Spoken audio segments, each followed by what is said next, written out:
ब्रह्मानंदं परम सुखदं केवलं ज्ञानमूर्तिं द्वन्द्वातीतं त्रिगुणरहितं तत्समस्यादिलक्ष्यम् एकं नित्यं विमलमचिलं सर्वधी साक्षीभूतं भावातीतं गगनसदृशं सद्गुरुं तं नमामि। श्रीराम रामाय नमः। रामं सत्यं परं ब्रह्म रामात् किंचिन विद्यते तस्मात् रामस्वरूपहि रमयन्ति राम सर्वत्र। भगवान राम की असीम कृपा से आज वाल्मीकि रामायण के 44 सर्ग अर्थात 46वां सर्ग ले रहे हैं। इसमें पुत्र वध से दुखी दिति का कश्यप जी से इंद्रहंता पुत्र की प्राप्ति के उद्देश्य से तप के लिए आज्ञा लेकर कुशप्लव में तप करना, इंद्र द्वारा उनकी परिचर्चा तथा उन्हें अपवित्र अवस्था में पाकर इंद्र का उनके गर्भ के 7 टुकड़े कर डालना। हतेषु तेषु पुत्रेषु दिति परम दुखिदा, दिति परम दुखिदा मारीचं कश्यपं नामा भर्तारमिदं ब्रवीत। अपने उन पुत्रों के मारे जाने पर दिति को बड़ा दुख हुआ। वे अपने पति मरीच नंदन कश्यप के पास जाकर बोली, हतपुत्रास्मि भगवन्तस्त्व पुत्रेर महाबले शक्रहन्तारमिच्छामि पुत्रं दीर्घ तपोर्जितम। भगवान, आपके महाबली पुत्र देवताओं ने मेरे पुत्रों को मार डाला है, अतः मैं दीर्घ काल की तपस्या से उपार्जित एक ऐसा पुत्र चाहती हूँ जो इंद्र का वध करने में समर्थ हो।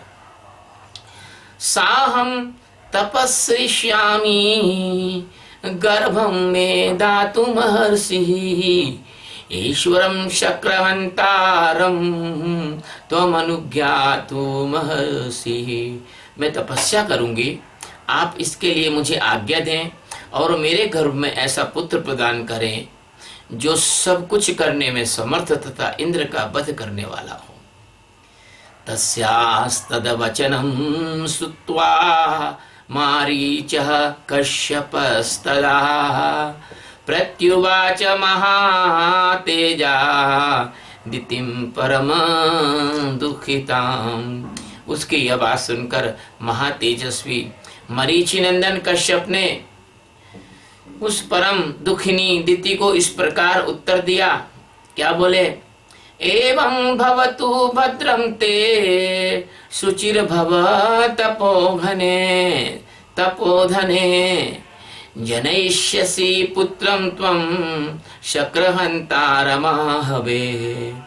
तपोधने, ऐसा ही हो, तुम शोचाचार का पालन करो, तुम्हारा भला हो, तुम ऐसे पुत्र को जन्म दोगी जो इंद्र को युद्ध में इंद्र को मार सके। पूर्णे वर्ष सहस्त्रे तु शुचिर यदि भविष्यसि पुत्रं त्रैलोक्य हंतारं मत्तस्त्वं जनयिष्यसि।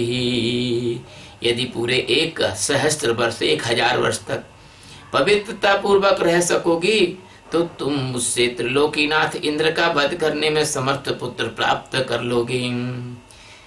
एवं उक्त्वा महातेजः पाणिना सम्ममार्जताम् तामालभ्य ततः स्वस्ति इत्युक्त्वा तपसे ययोः। ऐसा करके महातेजस्वी कश्यप ने दिति के शरीर पर हाथ फेरा, फिर उनका स्पर्श करके कहा, तुम्हारा कल्याण हो। ऐसा कहकर वे तपस्या के लिए चले गए।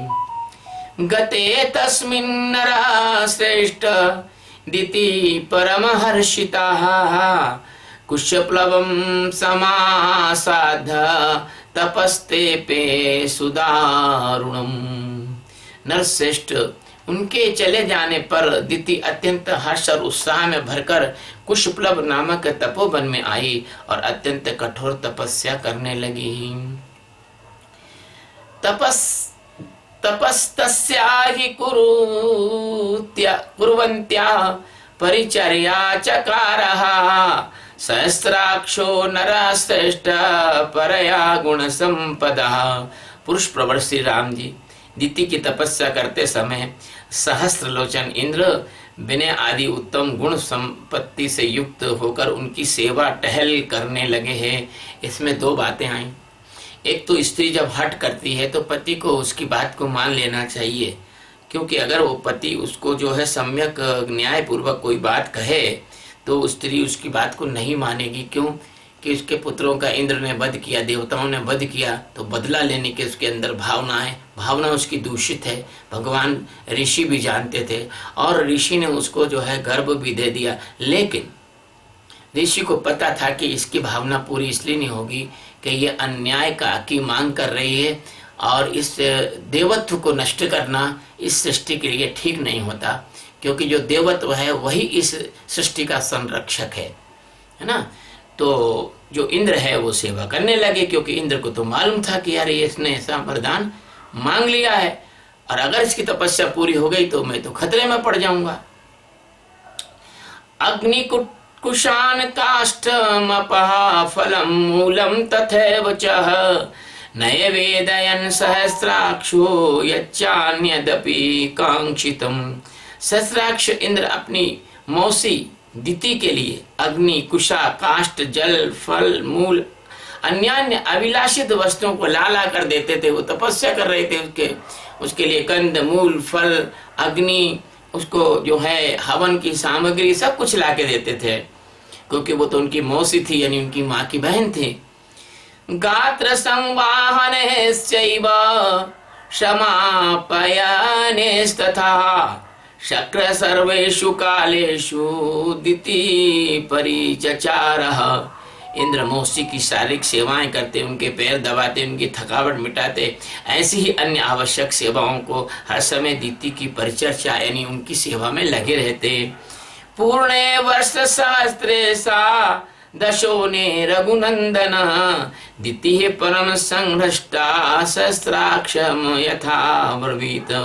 रघुनंदन जब सहस्त्र वर्ष पूरे होने में कुल 10 वर्ष मात्र रह गए तो एक दिन दिति ने अत्यंत हर्ष में भरकर सहस्त्रलोचन इंद्र से कहा। देखिए उस समय का जो गर्भ होता था वो 9 महीने का गर्भ नहीं होता था, वो भ्रूण ही अलग होते थे, वो पुरुष जो जन्म लेते थे वो अलग होते थे। तभी तो वो 60 हजार वर्ष, 1 लाख वर्ष, 10 लाख वर्ष जीते थे, क्योंकि वो गर्भ जो है, आप जो अभी के जो नए लोग हैं वो तो इस बात को घपोड़ा समझेंगे, लेकिन उस समय जो गर्भ होता था 1 हजार वर्ष माता के गर्भ में रहता थे। सुखदेव मुनि 16 वर्ष तक माता के गर्भ में रहे, सुखदेव मुनि। तो ऐसा होता था। तो कहा इनसे क्या कहा, तपश्चर्यन्ता वर्षाणि 10 वीर्यवतांवर अवशिष्टानि भद्रम ते भ्रातरम द्रक्ष्यते ततः। बलवानों में श्रेष्ठ वीर, अब मेरी तपस्या में केवल 10 वर्ष और शेष रह गए हैं, तुम्हारा भला हो। 10 वर्ष बाद तुम अपने होने वाले भाई को देख सकोगे। यमहम स्वकृते पुत्र तमाधास्ते जयोत्सुकम त्रैलोक विजयम पुत्र सह मोक्षसी विज्वर। बेटा मैंने तुम्हारे विनाश के लिए जिस पुत्र की याचना की थी, वह जब तुम्हें जीतने के उत्सुक होगा उस समय मैं उसे शांत कर दूंगी, तुम्हारे प्रति उसे बैर भाव से रहित और भ्रात स्नेह से युक्त बना दूंगी। उनका मन बदल गया, अब इंद्र को नहीं मानना है। फिर तुम उसके साथ रहकर उसी के द्वारा की हुई त्रिभुवन विजय का सुख निश्चिंत होकर भोगना। वो पहचान गई कि इंद्री हैं। याचितेन सुर श्रेष्ठ। एक बात बता दूं, मुझे याद आ गई कि सेवा से आप दुश्मन का भी दिल जीत सकते हो। अगर आप सेवा करो और आप किसी ने आपका अहित भी किसी का आपने अहित भी किया है, और यदि आप उसकी सेवा करो तो सेवा से वो प्रसन्न हो जाएगा और आपके प्रति वो राग द्वेष भूल जाएगा। शायद अब ना होता हो, लेकिन अच्छे लोग जो होते हैं उनके साथ ऐसा होता है। कहते हैं कि जो सज्जन होते हैं वो सोने के समान होते हैं, टूट जुड़े 100 बार, और दुष्ट कैसे रहते हैं, घड़े के समान होते हैं, एक ही धक्का दरार, मिट्टी के घड़े में एक धक्का मार दो दरार हो जाती, फिर कभी वो ठीक नहीं होता। तो दुष्टों में ऐसा होता है। तो इंद्र भी सज्जन है, ये माता जी भी सज्जन है, ये वो कश्यप ऋषि भी सज्जन है, तो वो तो उनका हृदय तो अलग ही रंग का है। याचितेन सुर श्रेष्ठ पित्रा तब महात्मनः बरोस वर्ष सहस्रांते मम दत्त सुतम प्रति। सुरश्रेष्ठ, मेरे प्रार्थना करने पर तुम्हारे महात्मा पिता ने 1000 वर्ष के बाद पुत्र होने का मुझे वर दिया है। इति युक्त्वा च दितिस्तत्र प्राप्ते मध्यम दिनेश्वरे निद्रया प्रहता देवी पादौ कृत्वाथ शीर्षता। ऐसा कहकर दिति नींद से अच्युत हो गई। उसी समय सूर्य देव आकाश के मध्य भाग में आ गए थे। दोपहर का समय हो गया था। देवी दिति आसन पर बैठी बैठी झपकी लेने लगी, सिर झुक गया, केश पैरों में जा लगे। इस प्रकार निंद्रा अवस्था में उन्होंने पैरों को सिर से लगा लिया। दृष्ट्वा ताम शुचिम शक्र पादयो कृतमूर्धजाम शिरस्थाने कृतौ पादो जहास च मुमोद च।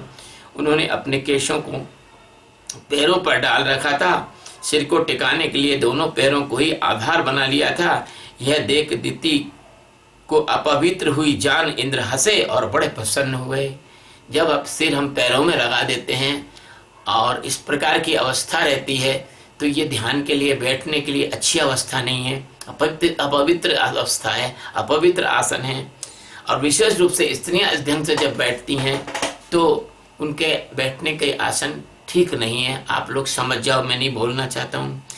तस्याः शरीर विवरम प्रविवेश पुरंदरः गर्व च सप्तधारामा विच्छेद परमात्मवान। श्री राम फिर तो सतत सावधान रहने वाले इंद्र माता दिति के उदर में प्रविष्ट हो गए। उसमें स्थित हुए गर्भ को उन्होंने 60 टुकड़े में बांट दिया, 60 टुकड़े उसके कर डाले। विद्यमानस्ततो गर्भो वज्रेण शतपर्वणः रुरोध सुसरम रामा ततोदितिर्बुद्धयत।